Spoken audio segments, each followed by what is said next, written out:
أعوذ بالله من الشيطان الرجيم بسم الله الرحمن الرحيم السلام عليكم. So today we're going to talk about Juz 4 and Juz 5 because my understanding was that there were some technical issues yesterday with the recording for Juz 4, Juz al-Rabi'.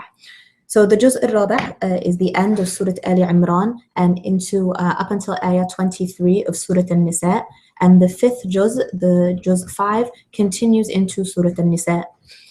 So I want to talk a little bit about the fourth juz.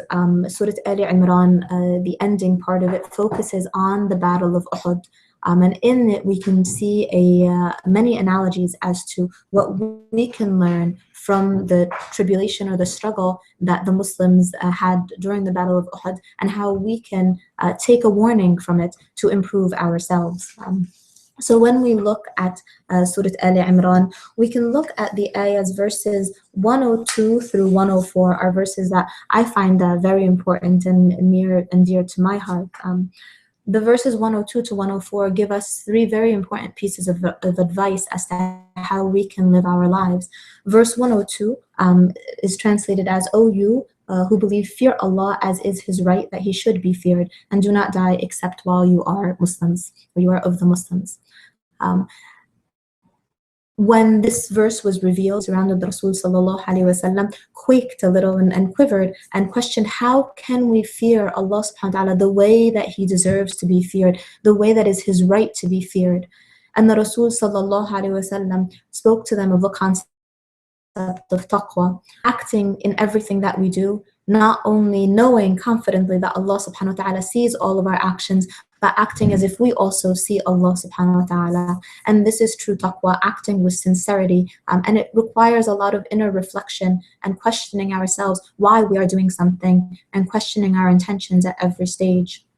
When we look at the following verse, verse 103, it's a verse that is often quoted from Surah Ali Imran, and it talks about the state of our ummah and what we need to do to connect with our ummah. The ayah 103 says, "And hold fast together by the rope which Allah stretches out for you, and be not divided amongst yourselves, and remember with gratitude Allah's favor on you, for you were enemies, and He joined your hearts in love, so that by His grace you became brethren, and you are on the brink of the pit of fire, and He saved you from it. Thus does Allah make His signs clear to you, that you may be guided." This verse is incredibly important. We see it in our communities today, when there is division in our communities, when there is questioning of intention and assumptions of ill intention. We see that our community breaks apart, and we see the havoc that this wreaks not only among individuals, but in our own hearts as well. So the first step of attaining nearness to Allah subhanahu wa ta'ala is maintaining that taqwa, reflecting inwardly and making sure that our heart is sincere in all that we do. The next step is in maintaining the ties of the ummah, because the Rasul sallallahu alaihi wasallam gave us advice consistently on holding tight to the ummah. And we see this ayah in the Quran, this verse 103 in Surah Ali Imran, advising us not to be divided amongst ourselves, because the division causes weakness. Then we move on to the next verse that gives us advice. It is verse 104 in Surah Ali Imran. And in that verse, we see Allah subhanahu wa ta'ala commanding us to invite others to good, and to enjoin the right, and to forbid others from doing wrong. And this is the greater concept of da'wah, where it is no longer just about ourselves or our families or our ummah, but the concept of da'wah extends externally to enjoying the good from all others, not just from the Muslim community, and to forbid the wrong from all others, not just the Muslim community. And this is where reaching out across the boundaries of our familiar community is so important, because it is when we are able to connect with others and invite them to good that we are following in those three advices of nearness to Allah subhanahu wa ta'ala. Now we see that the later verses of Surah Ali Imran discuss what occurred at the Battle of Uhud, and in it there is an analogy, a metaphor that we can take for our own lives. We know that the Rasul sallallahu alaihi wasallam had advised the Muslims who were told to guard the mountain of Uhud to not leave that mountain regardless of what they saw happening in the battlefield below. Now, the Muslims believed, or they thought that meant if they saw defeat happening below, then they should not leave their post. However, the reality was that they should not leave their post at all, and this was what the Rasul sallallahu alaihi wasallam had advised them with.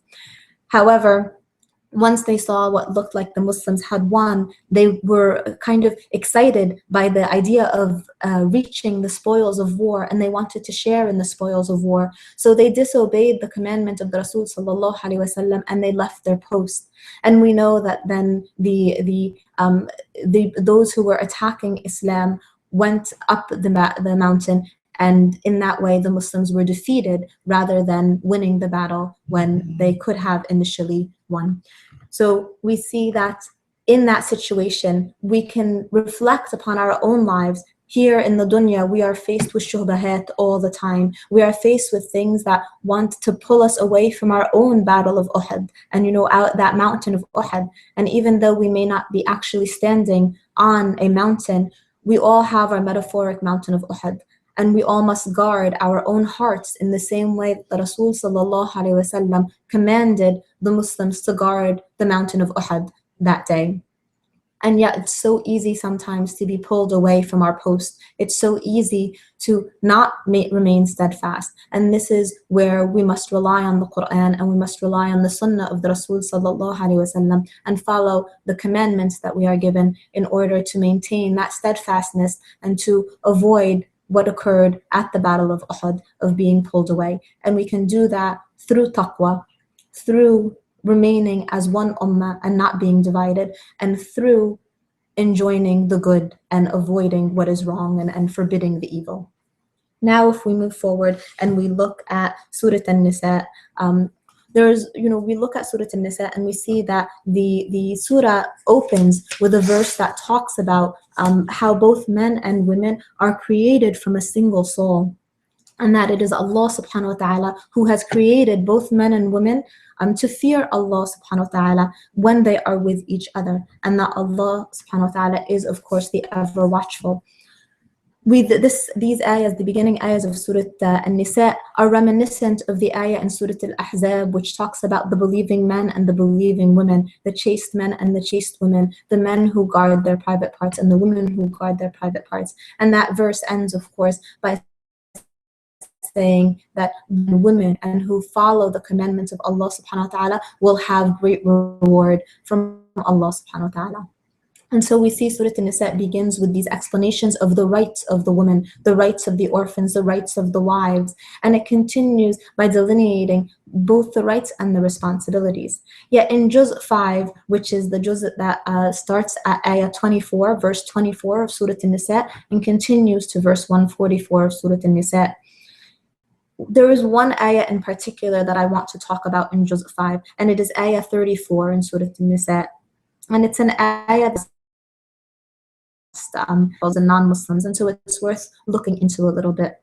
The verse is translated as follows: in charge of women by right of what Allah has given one over the other and what is from their wealth. So righteous women are devoutly obedient in husband's absence, what Allah would have them guard. But those wives from whom you fear arrogance, first advise them, then if they persist, forsake them in bed, and find.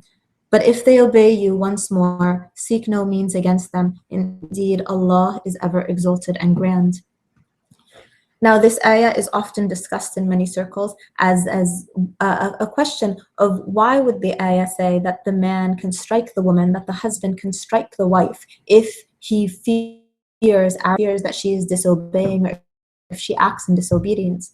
Now, in order to understand, we must look and look at the sunnah of the Rasul sallallahu alaihi wasallam, and we see in the sunnah of the Rasul sallallahu alaihi wasallam that his interactions with all of his wives was an interaction that was based on kindness. It was based on mawadda wa rahmah, on love and mercy. And nowhere in his interactions with the wives do we ever have anything that tells us that he struck one of his wives out of anger and trying to keep them from being. And so we must understand again the context of this verse. And when we look at Surah Al-Rum, the description of the husband and the wife is that they are your garments and you are their garments. And when you have a relationship that is described, relationship that's built upon mutual respect. We know that Rasul sallallahu alaihi wasallam in his last khutbah, the last words that he advised his ummah with were words of advice as to how to treat your women. And in it, he says, remember, they are your committed helpers and your partners. And so if two people are to be partners and to be committed helpers, this means that they have a connection, a mutual respect that is built upon mawadda wa rahmah. And so we can learn from many different scholars who translate this ayah for us and explain it in context. A lot of time to go into detail, but it is important for us as Muslims to educate ourselves and understand the verses of the Quran in the context of the Sunnah of the Rasul sallallahu. Since iftar is almost upon us, I'm going to end here. أقول قولي هذا واستغفرك وأتوب إليك. السلام عليكم.